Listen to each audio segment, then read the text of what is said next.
আসসালামু আলাইকুম রহমতুল্লাহ আবরাকাতু। হাই বন্ধুরা, আপনারা সবাই কেমন আছেন?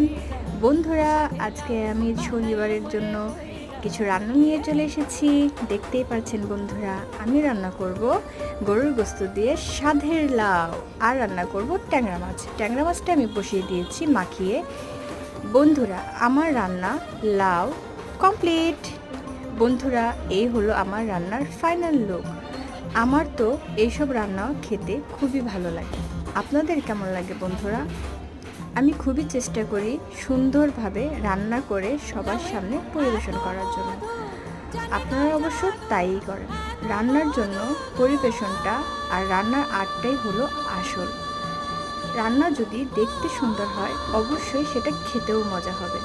গরুর গোস্ত দিয়ে শীত লাউ মানে সাধের লাউ খেতে কিন্তু অনেক টেস্টি। আল্লাহ হাফেজ।